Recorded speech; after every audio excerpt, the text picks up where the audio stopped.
मेरे साथियों से निवेदन है कि जो यहाँ खड़े हुए हैं। अभी तक 4 चरण के चुनाव पूरा हो चुके हैं। इंडिया गठबंधन मजबूत स्थिति में है। हिंदुस्तान की जनता ने मोदी जी की विदाई तय कर दी है। हमारी लड़ाई गरीबों के ओर से है, जिनको खाने के लिए एक वक्त का खाना भी नहीं मिलता, जिनको नौकरी नहीं मिलती और जो लोग एम्प्लॉयमेंट के लिए तरसते हैं, जो हकूक है, रिजर्वेशन है, उस रिजर्वेशन की भी हिफाजत करने का हमारा फर्ज है, क्योंकि संविधान बचा तो ये सारे चीजें बच जाए। अगर डेमोक्रेसी ही नहीं, अगर ऑटोक्रेसी है, अगर डिक्टेटरशिप है, कहाँ से अपने विचारधारा को अपने वोट डालेंगे और किसको बोलेंगे? यहाँ पर वो बीजेपी के मजबूत लोग हैं, वहाँ पर हमारे लोगों को नॉमिनेशन डालने से भी रोक रहे। आरएसएस के नेता मोहन भागवत ने कहा, अगर हम आएंगे तो बदलाव लाएंगे संविधान में। आपको कुछ कहना है, वोट लेना है, तो आपके काम पे वोट लो ना। मैंने ये किया। देखिए, तुम्हारे घर में अगर 2 भैंस है, एक मुसलमानों को देंगे। अखिल भारतीय कांग्रेस कमेटी के सम्माननीय अध्यक्ष आदरणीय मल्लिकार्जुन खड़गे जी, समाजवादी पार्टी के राष्ट्रीय अध्यक्ष आदरणीय अखिलेश यादव जी, अखिल भारतीय कांग्रेस कमेटी के जनरल सेक्रेटरी प्रशासन आदरणीय के.सी. वेणुगोपाल जी, आदरणीय श्यामलाल पाल जी, प्रदेश अध्यक्ष समाजवादी पार्टी के, उत्तर प्रदेश कमेटी के हमारे सीएपी नेता आदरणीय आराधना मोना मिश्रा जी, आदरणीय श्री राजेंद्र चौधरी जी, स्पीकर के पास आईडी रखनी है, आदरणीय रविंद्रास मल्होत्रा जी, हमारे नहीं दिख रहा, आदरणीय फकीर सिद्दीकी साहब उपस्थित, फकीर सिद्दीकी जी, डॉक्टर नासिर हुसैन जी, भाई प्रणव झा जी, उपस्थित सभी पत्रकार साथियों, आज के इस गठबंधन की संयुक्त प्रेस वार्ता में पुनः आप सबका मैं स्वागत करता हूं और निवेदन करता हूं अखिल भारतीय कांग्रेस कमेटी के सम्माननीय अध्यक्ष आदरणीय मल्लिकार्जुन खड़गे जी से कि वे इस प्रेस वार्ता को संबोधित करें। आज के इस प्रेस कॉन्फ्रेंस में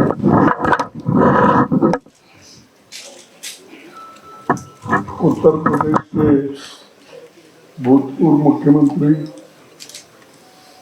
और हमारे गठबंधन के बड़े साथी श्री अखिलेश जी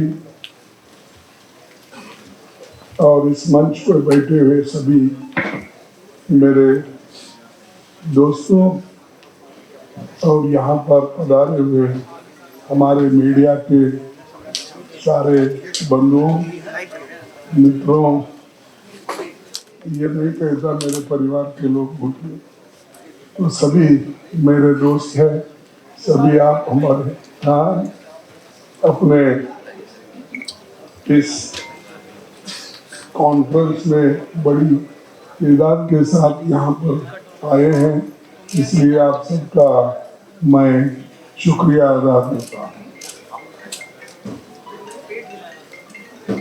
आप तो जानते हैं मैं कर्नाटक से आया हूँ और मेरी पैदाइश बीदर डिस्ट्रिक्ट में हुई और वहाँ से जब हैदराबाद लिबरेशन के वक्त वहाँ पर थोड़ी गड़बड़ी जब हुई तब मुझे गुलबर्गा लाया गया मेरे पिताजी ने। मेरा घर पूरा जल के खाक हुआ था। मेरी माँ, मेरी बहन, मेरे भाई, मेरे चाचा सभी उसमें खत्म हुए थे। तो मेरे पिताजी ने जो बाहर खेत में काम कर रहे थे वो उन्होंने उठा के मेरे को यहाँ गुलबर्गा में घूमते घूमते गुलबर्गा में आए और गुलबर्गा में ही थोड़ी सी पढ़ाई वहीं पर हो गई। और इसके बाद में मैं एक ही आदमी अपने घर में था तो इसलिए मुझे हर चीज़ में दिक्कत होती थी। फिर मैं लेकिन थोड़ा लड़ाकू रहने से अब तक मैं जिंदा हूँ। तो ये मेरी अल्प परिचय आपको मैं देना चाहता हूँ। और मैं बहुत से चुनाव लड़ा, आप लोगों की दुआ, बुजुर्गों की दुआ, बहुत से हर एक चुनाव में मुझे कांग्रेस ने जिताया। और एक ही इलेक्शन 2019 का था, उसमें मुझे थोड़ा सा पिछाहट हो गई। फिर भी परवाह नहीं, ये तो अपनी बात तुम्हारे पास इसलिए रख रहा हूँ कि बहुत से हमारे दोस्तों को अपने बारे में मालूम नहीं होता, क्यों और दूसरे लोग भी ये वो ज़्यादा इसमें इंटरेस्ट लेके पूछते भी नहीं। तो ये प्रेस कॉन्फ्रेंस जो है बड़ा महत्वपूर्ण प्रेस कॉन्फ्रेंस है, क्योंकि अभी तक 4 चरण के चुनाव पूरा हो चुके हैं। इंडिया गठबंधन मजबूत स्थिति में है। हिंदुस्तान की जनता ने मोदी जी की विदाई तय कर दी है। पूरे देश का माहौल देखकर मैं विश्वास के साथ कह सकता हूं 4 जून को इंडिया गठबंधन नई सरकार बनाने जा रही है। हो सकता है आप लोगों को ताज्जुब होगा, ये इलेक्शन रहने की वजह से हर लोग ये अचंभे से ही इसको देखते हैं। और 2024 का चुनाव देश का सबसे बड़े महत्वपूर्ण चुनाव है। ये चुनाव देश के लोकतंत्र को बचाने का, संविधान को बचाने का ये चुनाव है और एक विचारधारा का चुनाव है। हम 2 विचारधाराओं के बीच लड़ रहे हैं।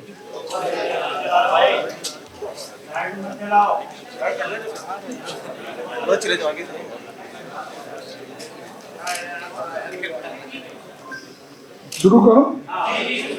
तो ये 2 विचारधाराओं की लड़ाई भी है। एक तरफ गरीबों के पक्ष में लड़ने वाले पार्टियां एक होकर लड़ रहे हैं और दूसरे तरफ जो अमीरों के साथ रह के अंधश्रद्धा और जो अपने को ठीक लगता है वैसे लोग धर्म के आधार पर, रिलीजन के आधार पर वो लड़ रहे हैं। लेकिन हमारी लड़ाई गरीबों के ओर से है, जिनको खाने के लिए एक वक्त का खाना भी नहीं मिलता, जिनको नौकरी नहीं मिलती और जो लोग एम्प्लॉयमेंट के लिए तरसते हैं।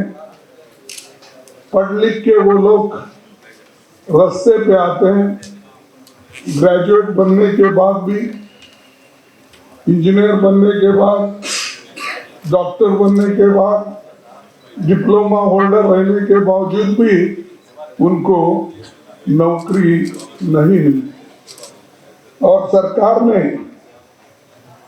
इतने नौकरियां खाली है, उन नौकरियों को भी केंद्र सरकार भर्ती करने के लिए तैयार नहीं है। इसीलिए हमारी जो गठबंधन है, ये गठबंधन बेरोजगारी के खिलाफ और जो कीमतें इतने ज्यादा हो गए हैं उसके खिलाफ लड़ रही है। और मैं पहले ही बोला, एक तरफ अमीर एक तरफ गरीब, इस जो डिफरेंस है, फर्क है, इसको मिटाने के लिए हम लोग एक होकर गरीबों की लड़ाई लड़ रहे हैं। और मुझे ऐसा पहले मेरे 53 साल के पॉलिटिकल जीवन में मैं ऐसा नहीं देखा कि इतनी बड़ी सब पार्टियां मिलके, 26 पार्टियां मिलके एक होके लड़ रहे हैं। तो आप सोचिए लोग कितने नाराज हैं और हर पार्टी के लोग एक होकर किस ढंग से लड़ना चाहते हैं, यही दर्शाता है। ये चुनाव इसलिए भी महत्व है, ये पार्लियामेंट का चुनाव, ये देश का भविष्य बनाने वाला चुनाव है। हमारे आगे के पीढ़ी को सुरक्षित रखने का, उनके हकूक की हिफाजत करने के लिए, और उनको जो खास करके ये वीकर सेक्शंस, दलित, आदिवासी, पिछड़े और इन लोगों के जो हकूक है, रिजर्वेशन है, उस रिजर्वेशन की भी हिफाजत करने का हमारा फर्ज है। क्योंकि संविधान बचा तो ये सारे चीजें बच जाती हैं। कई लोग ये भी सोचते हैं, भाई रिजर्वेशन के बारे में ही बात करके हमको क्या, रिजर्वेशन लेने वाले थोड़े लोग हो सकते हैं, लेकिन देश के भविष्य को बनाने के लिए और संविधान को रक्षा करने के लिए, लोकतंत्र को बचाने के लिए हम सब मिलकर काम करना चाहिए। नहीं तो फिर हम गुलामी के अंदर चले जाएंगे। वोट का अधिकार तो सबको है, और वोट है तो डेमोक्रेसी में आप किसी को भी ला सकते हैं। तो जब आप किसी को जो अपने आइडियोलॉजी और विचारधारा पर विश्वास रखते हैं उनको ला सकते हैं। अगर डेमोक्रेसी ही नहीं, अगर ऑटोक्रेसी है, अगर डिक्टेटरशिप है, कहां से अपने विचारधारा को अपने वोट डालेंगे और किसको बोलेंगे। तो इसलिए ये जो है, हम आपके लिए, आपके तरफ देखकर काम कर रहे हैं, और बहुत बड़ा संघर्ष भी चल रहा है। यहाँ तक कि अपोजिशन पार्टी के लीडर्स को, जहाँ पर वो बीजेपी के मजबूत लोग हैं, वहाँ पर हमारे लोगों को नॉमिनेशन डालने से भी रोक रहे हैं। यहाँ तक कि अभी से उन्होंने शुरू किया, जिस इलेक्शन एजेंट हम बनाते हैं उसको डरा रहे हैं। और बहुत से ताजुब की बात है, हैदराबाद में मैं देखा कि एक महिला बीजेपी की जो कैंडिडेट है, वो तो बुर्खा उठा के देख रही है, चिट्ठियाँ कहाँ से है, क्या है, आप देखिए होंगे। तो ये ऐसी स्थिति में फ्री फेयर इलेक्शन होता है? डरा डरा के आप इलेक्शन करते हो। इसीलिए लेवल प्लेइंग ग्राउंड होना चाहिए, लेकिन फिर भी हम लड़ रहे मजबूती के साथ एक होके आगे बढ़ रहे हैं। और ये 4 इलेक्शन के नतीजे देखने के बाद हमें ऐसा रिपोर्ट्स आए हैं कि गठबंधन आगे है और बीजेपी पीछे।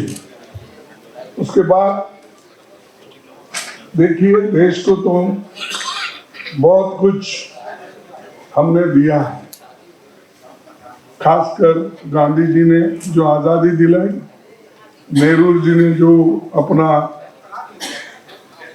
ये लोकतंत्र का बुनियाद डाला, डॉक्टर बाबा साहब अम्बेडकर ने संविधान लिखा, और इसको पूरा गांधी जी, नेहरू जी और सब जो कॉन्स्टिट्यूंट असेंबली के मेंबर थे वो पूरे सपोर्ट करे और वो समानता के लिए, एक होकर चलने के लिए और सेक्युलर बेसिस चलने के लिए उन्होंने पूरी कोशिश की और वो संविधान अब चल रहा है।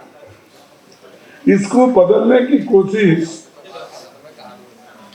ये लोग कर रहे हैं और हम ये नहीं कहते कि हमारे पास कोई कहने के लिए सबूत नहीं।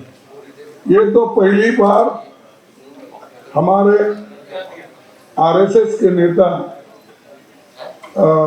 मोहन भागवत ने कहा, अगर हम आएंगे तो बदलाव लाएंगे संविधान में। और दूसरा कहा, हमारे कर्नाटक में हमको 2/3 मेजॉरिटी इसलिए होना है कि हम संविधान को बदलना चाहते हैं। और उत्तर प्रदेश से तो बीजेपी की ओर से इतने आते हैं कि संविधान बदलने की बात इतने बोलते हैं, तो मुझे ताज्जुब होता है। और मोदी जी चुप बैठते हैं। अगर आपके पास, क्योंकि हिम्मत की बात बहुत करते हैं आप, ये तो है ही आपका, ये सब करते हैं, तो उनको डराते क्यों नहीं, पार्टी से निकालते क्यों नहीं? भाई, ये संविधान के खिलाफ ऐसा नहीं बोलना चाहिए, ये देशद्रोही का काम है, ऐसा बोलिए। अगर कोई गलत स्टेटमेंट देता है उसके ऊपर इतना आप कूद पड़ते हो, लेकिन ये तो देश को बचाने का और संविधान को बचाने का, लोकतंत्र को बचाने का सब्जेक्ट है, विषय है। इस पे आप क्यों नहीं ये करते? तो वो एक, और बार बार वो अपने भाषण में मटन, चिकन, मंगलसूत्र, मणिपुर विषय छोड़ दिए, बाकी यही वो बोलते हैं। देखो भाई, कोई भी आपको कुछ कहना है, वोट लेना है, तो आपके काम पे वोट लो ना। मैंने ये किया, जैसा कि जवाहरलाल नेहरू जी ने बड़े बड़े पब्लिक सेक्टर्स बनाए, HMT, HAL, BEL, BHEL, ये सारे बनाए और उससे लाखों लोगों को एम्प्लॉयमेंट मिला। बड़े बड़े बांध बनवाए जिससे हमारा हरी क्रांति इस देश में आ गई। ये काम बताकर आप लोग सिर्फ मैं वो हूँ, आज कुछ सुना मैं गरीब माँ का बेटा हूँ, ऐसा कुछ बोल रहे थे। एक टीवी को संदर्शन कर रहे थे तो उसमें बोल रहे थे, लेकिन उनको ज्यादा दिखाते थे, टीवी वाले को जो क्वेश्चन पूछते हैं उनको कम दिखाते। तो वो आमने सामने हुआ कि नहीं मुझे मालूम नहीं, लेकिन ये तो हुआ, दिख रहा था। तो ये चीजें वो खुद बोलते हैं, लेकिन अपने लोगों को सुधारने के लिए देखो भाई, ये गरीबों के खिलाफ है, आप बात मत करो, नहीं तो पार्टी से बाहर जाओ। अगर आरएसएस भी कहती है तो तुम्हारी मदद मुझे नहीं होना चाहिए, मुझे देश इम्पोर्टेंट है, सब मिलकर चलना इम्पोर्टेंट। ये बातें वो तो नहीं करते, या आर्थिक, सामाजिक, शैक्षणिक, इसके विषय पे भी वो बात नहीं करते। तो हमको ये कहना है कि हम सब मिलके, गठबंधन के पार्टीज मिलके, हम विशेष ध्यान देकर जो न्याय स्कीम्स हमने लोगों के सामने रखा, 5 न्याय और 25 गारंटी।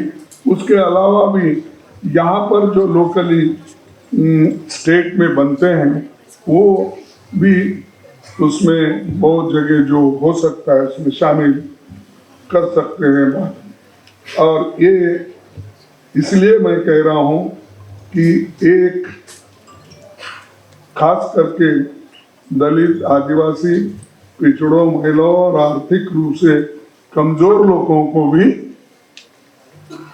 आगे लाने के लिए ये जातीय जनगणना हम करने वाले हैं। इसलिए कर रहे हैं कि समाज को तोड़ने के लिए नहीं, जाति जाति में झगड़ा लगाने के लिए नहीं, इसलिए कर रहे हैं किसकी हालत, सामाजिक हालत उसकी क्या है, आर्थिक हालत क्या है और शैक्षणिक हालत क्या है, स्वास्थ्य में उसका कहाँ ठहरा है, इन चीजों को हम देखने के लिए और देखकर उस पर पॉलिसी बनाने के लिए हम कर रहे हैं। मोदी जी उठते ही ये जाति जनगणना देखिए ये लोग कर रहे हैं, वो नहीं, घर का एक्सरे कर रहे हैं, घर में क्या है वो देख रहे हैं।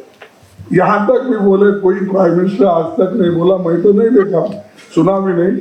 आप बहुत से यंग लोग हैं, बूढ़े भी हैं, लेकिन उन्होंने ये बोला, देखो आपके पास अगर घर में 2, अहमदाबाद में मैं भी था, मैं दूसरी जगह भाषण कर रहा था, उन्होंने भी कर रहे थे, उन्होंने बोले देखिए तुम्हारे घर में अगर 2 भैंस है, एक मुसलमानों को देखिए। नहीं, आप सुने नहीं, अगर ऐसा प्राइम मिनिस्टर इतने झूठ भी बोलते हैं तो हम क्या कहें। और गालियां तो भरपूर देते हमको, इतना कांग्रेस को गालियां देते, मैं समझता हूँ राम का नाम भी उन्होंने उतना नहीं लिया होगा जितना हमारे को गालियां देते, कांग्रेस पार्टी को, सोनिया गांधी को, राहुल गांधी को, और फिर बाद में बचा कुचा रहे तो प्रियंका गांधी को और मेरे को भी शामिल कर लेते हैं। तो मैं इसलिए बोल रहा हूँ, हर चीज झूठ, आप कितना झूठ बोलेंगे, और लोगों को मालूम है। इसके बावजूद भी अगर कोई कहता है कि बहुत बड़ा होशियार है, स्टेट्समैन है, अगर कहते हैं तो मैं समझूंगा इस देश की बदकिस्मती है। और मैं इस दावे के साथ कहूंगा कि इंडिया गठबंधन ये जो है बहुत मजबूती के साथ लड़ रहा है और लड़ेगा, और हमारे जितने भी गारंटीज है वो हम सभी महिलाओं के लिए हो, युवाओं के लिए हो, श्रमिकों के लिए हो, किसानों के लिए हो, और बराबरी के हिस्सेदारी का हो, ये सब कुछ हम करके दिखाएंगे। तो मैं इतना ही कहता हूँ, आप सभी को धन्यवाद, बहुत शांति से सुने। आप यहाँ पर 5 केजी चावल की भूख चल रही, और मैंने 80 करोड़ लोगों को मुफ्त खाना दिया, 5 केजी देगी। अरे भाई, फूड सिक्योरिटी एक्ट तो हमने लाया, कोई भी उस एक्ट के तहत कोर्ट जा सकता है अगर स्टॉप करे। तुमने तो कुछ भी नहीं किया, लेकिन मैं इतने 80 करोड़ लोगों को खाना, आप 5 किलो दे रहे ना, हम गठबंधन की सरकार अगर आएगी हम 10 केजी देंगे, 10 केजी। पहले का जो भी है वो तो है, लेकिन 10 केजी हम देंगे। और ये गारंटी के साथ इसलिए कह रहा हूं कि हम जो करे हैं, अब कर्नाटक में हम किए और तेलंगाना में हमने किया, हम तो स्टेटों में किए। ये लोग आगे देने वाले 5 केजी मैं दे रहा हूं और मैं उसको आगे देखूंगा, ऐसा कुछ बोल रही है। तो ये जो है जो कुछ हुआ, ये हमारे गारंटीज कहीं हम बोल के नहीं करें, या मनरेगा का हो, या फूड सिक्योरिटी हो, या आरटीए हो, या आरटीई हो, ये सारी चीजें मन से किए गरीबों के लिए। तो ये चीज मुझे कहना था। धन्यवाद। देश विदेश की ताज़ा खबर पाने के लिए हमारे चैनल NTV निष्पक्ष को सब्सक्राइब करें व बेल आइकन दबाना ना भूलें।